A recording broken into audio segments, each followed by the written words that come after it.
Quando pensar em desistir, lembre-se por que começou. O corpo alcança o que a mente acredita, até o maior dos prédios começa no chão. Não tenha medo da mudança, coisas boas se vão para que melhores possam vir. Pare de ter medo do que poderia dar errado e pense no que poderia dar certo, pois toda conquista começa com a decisão de tentar. Insista, persista e nunca desista. Eu estava sempre sendo servido por empregados nos clubes, e eu questionava por que essas pessoas são empregadas, por que tem tanto empregado, por que tem essa pobreza. Mas isso era uma questão incômoda para a minha classe. Então, eu ficava calado e achava que eu tinha alguma coisa errada, porque ninguém questionava. Mas eu fui crescendo. Quando chegou nos 15 anos, eu estava procurando o que fazer, a família já estava me cobrando o que fazer. Eu tinha acabado de pedir demissão do Banco do Brasil, entrei para o Banco do Brasil, pedi demissão 10 meses depois, porque me diziam que meu futuro estava ali. E eu olhava para os mais velhos e falava, eu não quero esse futuro para mim.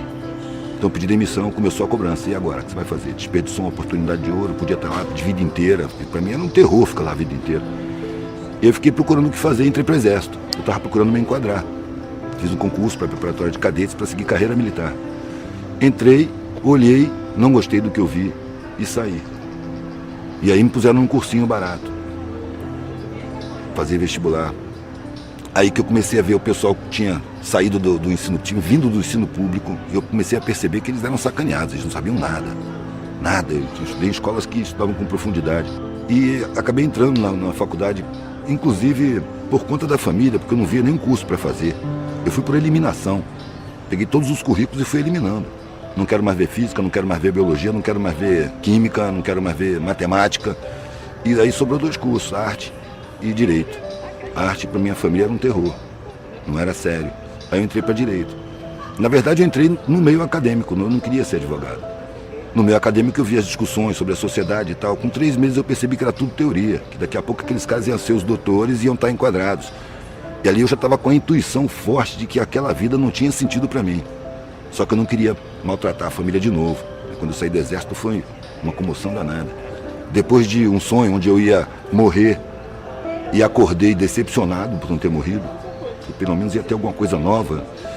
E aí, depois disso, eu percebi que eu estava preferindo morrer do que ter aquela vida, que não me parecia fazer nenhum sentido. Enquanto os mais velhos diziam que sim, tinha sentido, é porque eu era novo, que eu não fosse impulsivo, que eu continuasse, terminasse, seguisse. E eu olhava para aquilo e sentia que não era. Mas os mais velhos que eu amava estavam dizendo que sim, que era por ali, que eu era inexperiente, que eu não sabia. Aí eu encontrei um velhinho no saguão, eu conto sempre essa história. Encontrei um velhinho no saguão do meu prédio, que era milionário, morava na mansão, ele vinha para o saguão do meu prédio com enfermeira, porque ele era viúvo, solitário, morava sozinho naquela mansão enorme. Vinha para o saguão do meu prédio, porque ali ele via gente, conversava, as pessoas conheciam ele, que ele era conhecido, saiu no jornal e tudo mais. Como milionário, um empresário bem sucedido de importação e exportação lá no Espírito Santo. E ele me falou que, sem eu pedir nem nada, rapaz, no dia que eu passei ali saindo e ele estava sozinho, ele falou, menino, senta aqui. E começou a falar o que eu precisava ouvir. Eu fiz tudo o que disseram para eu fazer.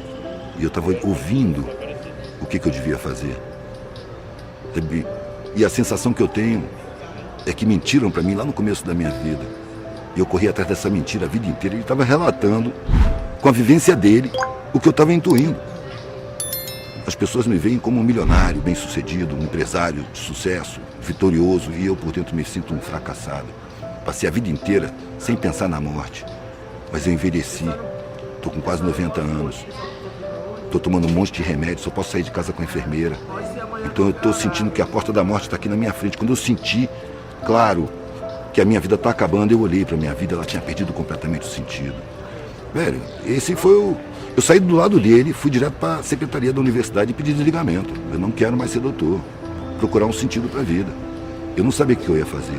Eu sabia o que eu não ia fazer. Mas eu já tinha viajado de carro. Desde que eu saí do Exército, eu saí com couro duro, né? Sobrevivência, guerra na selva, manobra. Então, férias, feriado, eu pegava a estrada de carona, dormia no acostamento, convivia com os hippies na época, né? 80, 79, 80. Comecei a ver que existia maneiras de ser que eram serenas. Eu encontrava pessoas que tinham serenidade. E vivendo na rua e viajando de carona. Aí, como eu estava vendo a minha vida muito angustiante, eu resolvi pegar a estrada e experimentar o que era não ter nada. E também eu tinha vários outros parâmetros. Por exemplo, a minha classe, todo mundo tinha uma preocupação enorme em manter o padrão ou subir de padrão. E tinha um pavor de descer de padrão.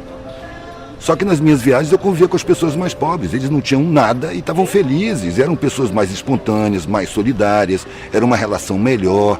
Eu via que tinha ignorância, mas eu sentia alguma coisa no ar que eu não sabia o que era. Eu falei, quero ser igual. Eu quero não ter nada. Quero saber como é que a gente se sente não tendo nada. Quando eu falei isso com a família não admitiu. Isso é uma vergonha, uma degeneração. Me acusaram de um monte de coisa. Eu só queria fazer a experiência de não ter nada. Só que meu pai e minha mãe, eu nunca vi eles discutirem. Meu pai e minha mãe, eu sempre tratei eles de eles. Não tinha diferença. Eles estavam sempre de acordo. Sempre. Nunca vi nem discordar, quanto mais discutir. Então eles colocaram para mim, você não pode fazer isso. E eu disse, eu não estou pedindo. Eu estou avisando. Se você fizer isso, você não é mais da família. Eu tomei um baque, né? Porque essa frase não veio sozinha. Se você adoecer, vai para a saúde pública. Se você for preso, não me procure para nada. Não tem mais nada aqui para você. Se você pegar a sua mochila e sair dessa porta, você esquece que teve família. E veio bem claro na minha cabeça. Eu demorei um tempão para tomar essa decisão. Agora eu tenho a obrigação moral de assumir as consequências. E foi isso que eu falei com meu pai. Eu não esperava ter essa consequência, um rompimento tão completo. Mas se isso acontecer, eu tenho que assumir. Eu acho que ele contava com a minha covardia. Mas eu estava apavorado com a vida sem sentido. O nego falava, você foi muito corajoso. Não, eu estava com medo. Medo de chegar na idade daquele coroa daquele jeito ali. Inclusive foi isso que eu pensei na hora. Antes, não falei para ele, mas eu pensei comigo, isso não vai acontecer comigo. Eu morro antes, mas não chego na idade desse cara dessa maneira. Vou procurar um sentido para a vida. Ou eu vou achar um sentido, ou eu vou morrer procurando. A gente tem graus de liberdade.